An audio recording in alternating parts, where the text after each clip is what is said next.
doing? Welcome to Lost in Translation. Hola, ¿qué tal? Bienvenidos a Perdidos en la Traducción. Gracias por acompañarnos hoy. El tema que trataremos en el video de hoy es sobre la Pascua.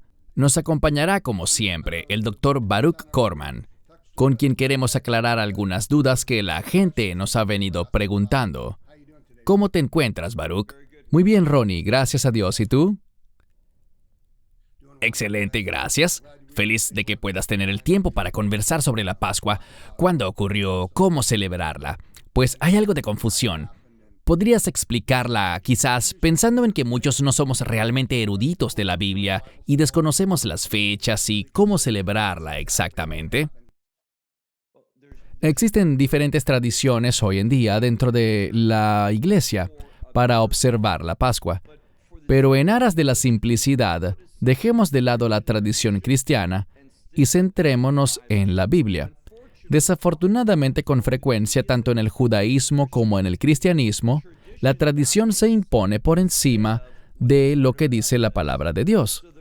Así que lo primero que debemos recordar es que la Pascua, en un sentido técnico, es solo un día, y siempre es el 14º día del primer mes del calendario bíblico, llamado Aviv, que significa primavera, y que también se conoce como Nisan.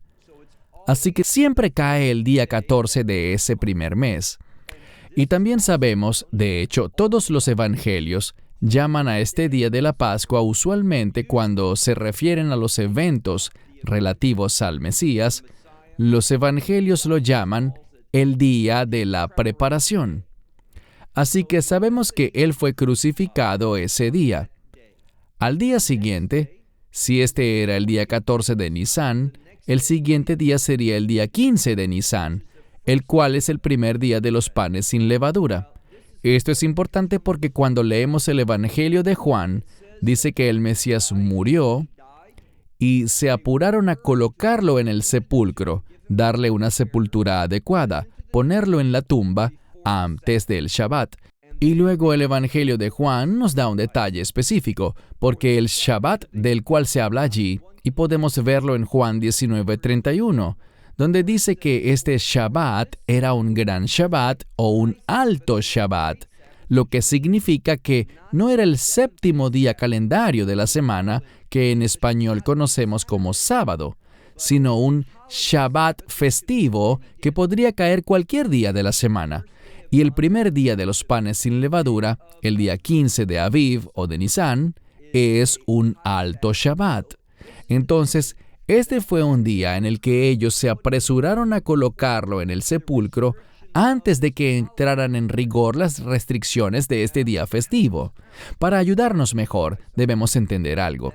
Y me refiero a que el año en el que el Mesías fue crucificado en Jerusalén, ese día de la crucifixión, esa Pascua o día de preparación, cayó un miércoles.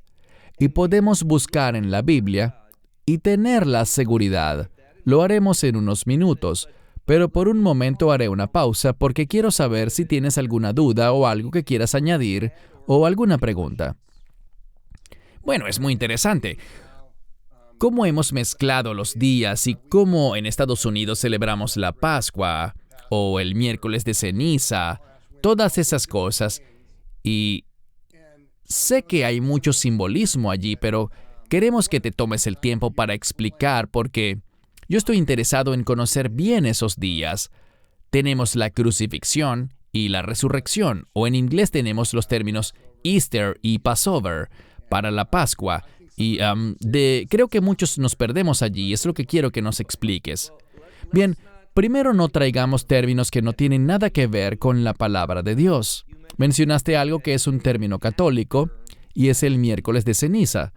Esto no tiene nada que ver con la observancia bíblica de la Pascua o del Festival de los Panes sin Levadura, ni nada que ver tampoco con la resurrección. Dejemos eso mejor a un lado. Es una tradición católica para preparar a la gente para estos eventos, pero su origen no es bíblico. Es simplemente una tradición. Otro asunto que dijiste es que usaste el término Ishtar o Easter en inglés para la Pascua. Yo procuro no usar esa palabra puesto que no es una palabra de origen bíblico, a pesar de que la versión King James la usa, pero cuando ves la palabra en griego es la palabra Pascá, que tiene que ver con el sufrimiento de Pascua, del cordero que fue entregado para ese sacrificio. Así que, insisto, cuando empezamos a incorporar esos términos, y la razón por la que existe esa palabra en inglés es debido a que existe una tradición pagana según la cual la diosa de la fertilidad, y de allí es donde se origina esto del conejito de Pascua y los huevos y todo lo demás, nada de eso tiene que ver con la observancia bíblica de la Pascua. Incorporan el concepto de la fertilidad a esta época del año en un acto que no es apropiado para una persona de fe. Así que me gusta usar la terminología bíblica. Hay otra palabra que me gustaría presentarte. La diré en hebreo primero para luego explicarla bien, y me refiero a la palabra Rashid.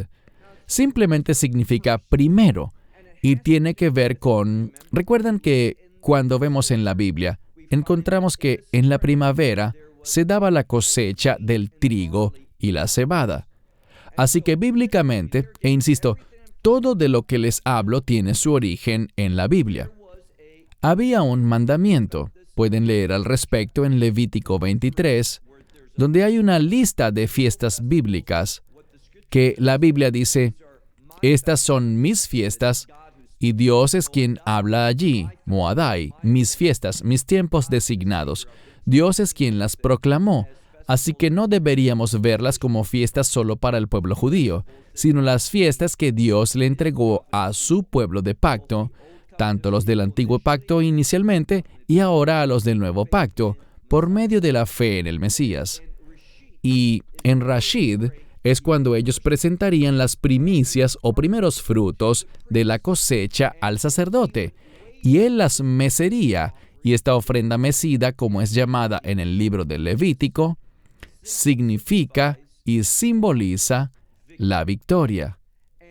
Y ellos oraban, traían las primicias de la cosecha, y la gente tenía la capacidad para escoger lo mejor de lo mejor, inicialmente.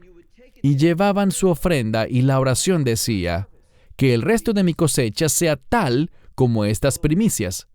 Así que, en la enseñanza de Pablo en 1 Corintios 15, él llama 2 veces a Yeshua con este término Rashid o la primicia. Y ustedes y yo, todos los creyentes, somos el resto de la cosecha. Nuestra oración y esperanza es que seamos como Él. Por supuesto, no nos haremos divinos, no nos convertiremos en el Hijo de Dios, pero somos llamados a ser como Él, a comprometernos con lo que Él se compromete, a ser un ejemplo de su carácter, a ser apasionados por las cosas que a Él le apasionan. Este es el día en el que Él se levantó de entre los muertos, o mejor dicho, en el que Él fue levantado de entre los muertos. Rashid es un término muy importante. Y esto es lo que la mayoría de la gente quiere saber. ¿Cuándo sucedió? Rashid, de acuerdo con la Torá, tiene que ser el primer día de la semana, el domingo. Así que, en el año en el que Yeshua fue crucificado, Él fue crucificado un miércoles. Fue colocado en una tumba porque dice que por 3 días y 3 noches, tal como Jonás estuvo en el vientre del pez 3 días y 3 noches, el Hijo del Hombre estará en el vientre de la tierra 3 días y 3 noches. Entonces, si fue sepultado el miércoles al final de la tarde, justo antes de finalizar el día, sabemos que al anochecer del jueves se cumple un día, al anochecer del viernes 2 días, y al anochecer del sábado 3 días completos. Y con la conclusión del Shabbat, al atardecer, el sábado por la noche, se inicia el primer día de la semana, el día en el que el Mesías se levantó de entre los muertos. El primer día de la semana, pero no fue el domingo en la mañana, sino lo que llamaríamos normalmente sábado por la noche, para cumplir así la profecía. Hay otra cosa que debemos saber. Este día festivo del Rashid puede variar. El año en el que el Mesías fue crucificado Sabemos que la Pascua fue un miércoles. El primer día de los panes sin levadura fue el jueves, y el día siguiente al séptimo día, o sábado, según lo que está escrito en Levítico 23, el día siguiente que tenía que caer domingo era Rashid, el día de la resurrección. Lo interesante es que esto puede variar dependiendo del año. Por ejemplo, este año cayó casi una semana completa después. Algunos años no es así. ¿Por qué? Porque a pesar de que ese año la brecha fue de 3 días y 3 noches, dependiendo de cuándo caiga el primer día de los panes sin levadura, en relación con ese Shabbat siguiente, el sábado o séptimo día, la brecha puede ser de 1, 2, 5, 6 días. Cada año cambia. Pero el año en el que el Mesías cumplió el propósito para el cual fue enviado a este mundo, la brecha fue de 3 días y 3 noches. Lo podemos verificar en la Escritura y saber que esto es un hecho. Como lo explicaste, y me encanta que lo pongas en esos términos, este es el cumplimiento de la profecía. Pero, para mí, yo veo esto y digo, no puedo creerlo, es un milagro. ¿Cómo Dios hizo que se dieran esos 3 días de brecha, desde el miércoles y su resurrección 3 días después? Y durante ese Shabbat, nosotros consideraríamos, el sábado. No, creo que estás confundido porque Él no se levantó de entre los muertos el Shabbat. Él se levantó de entre los muertos el primer día de la semana, el domingo, tras culminar el Shabbat. Eso tiene que quedar claro, porque Rashid es siempre el domingo después del séptimo día. Bien, ¿podrías por favor darme la cita en la cual te basas para decir que esto es el cumplimiento de las Escrituras? El texto que me gustaría que revisáramos se encuentra en Lucas 23, al final del pasaje. Si miras la parte final de Lucas 23, notarás algo.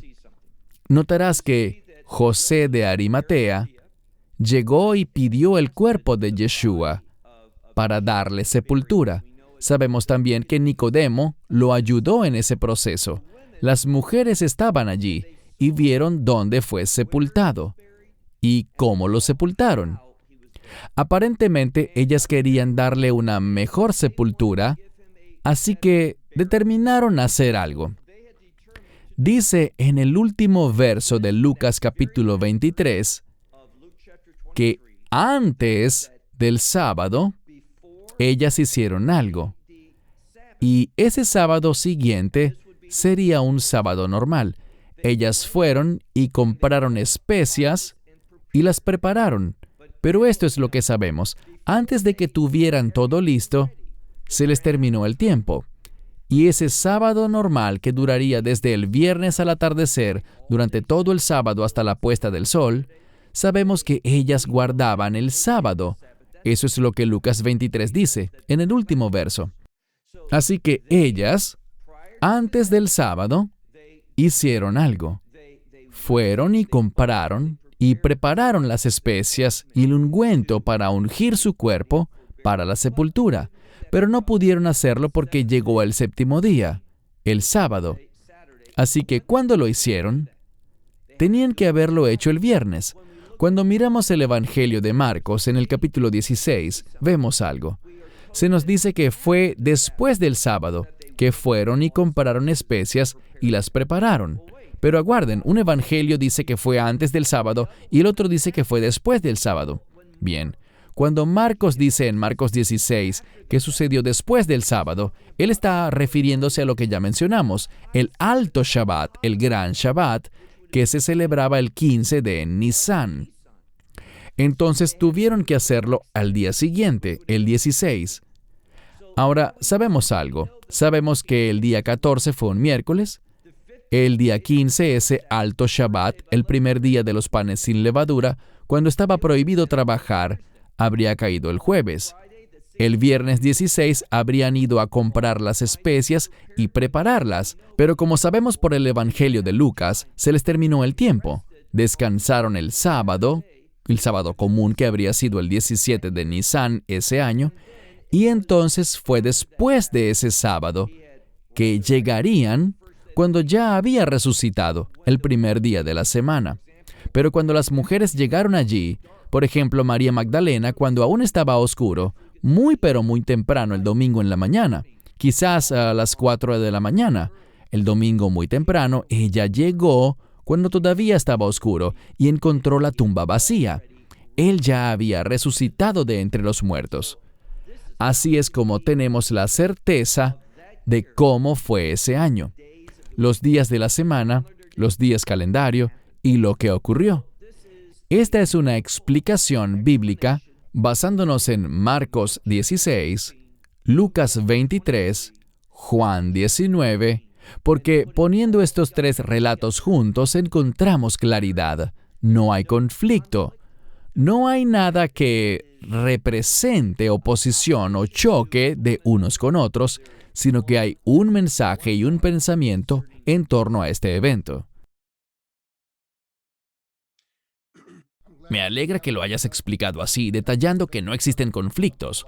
Hay personas que pretenden señalar que los evangelios no coinciden, especialmente en lo relativo a los días de la sepultura y la resurrección. Estos días exactos, pero como lo has explicado, Baruch, todo encaja perfecto y de hecho se complementan los relatos en torno a esos días, confirmando lo que cada escritor está describiendo. No hay debate alguno, no hay contradicciones ni contrastes entre los evangelios de ninguna manera. Usualmente cuando la gente lo considera así, es porque no entienden lo que es un alto Shabbat, que es el día de preparación, cuando se celebra la Pascua y la fiesta de los panes sin levadura. Y a veces combinan todas esas cosas, la Pascua y los panes sin levadura, como si fueran una sola cosa. El día de preparación, que algunas personas piensan que es antes de la Pascua, en preparación para la Pascua, pero no, la Pascua y el día de preparación son lo mismo. Hay que considerar el trasfondo bíblico, entender las instrucciones del Antiguo Testamento en Levítico 23 sobre la Pascua, sobre ese día especial llamado Rashid, las primicias, y también la fiesta de los panes sin levadura. Cuando combinamos todas estas cosas con la perspectiva bíblica correcta, hay consistencia, hay unidad, y entendemos que los 4 evangelios hablan a una sola voz con respecto a lo que ocurrió. Qué bueno que lo hayas explicado así para todos nosotros. Esto puede ser confuso, especialmente aquí en Estados Unidos, donde la gente no conoce la Biblia como tú la conoces. Muchos de nosotros, si cuando leemos no entendemos algo, simplemente lo saltamos. Es decir, sabemos que la Biblia dice tal cosa, no lo entendemos, pero ¿qué más da? Seguimos adelante. Pero aquí cuando estudio contigo, si encuentro algo que no entiendo por completo, puedo preguntarte. O también leer una variedad de Biblias y comentarios que tengo a disposición, investigando más profundo para obtener una mejor comprensión de la palabra de Dios. Es algo que todos deberíamos hacer y no conformarnos ni siquiera con tu explicación, sino que, como has repetido muchas veces, la mejor manera de interpretar la Biblia es con la misma Biblia. Debemos profundizar y no saltarnos ciertas cosas dándolas simplemente por sentado, sino investigar para descubrir lo que realmente dice. ¿Por qué lo dice? ¿Dónde sucedió? ¿Cuándo pasó? Creo que todo eso es importante. Es muy importante porque jamás queremos compartir algo que es falso, ni aceptar tradiciones de ciertas religiones. He tenido la oportunidad de reunirme con eruditos católicos y la mayoría de lo que les digo, ellos ya lo saben.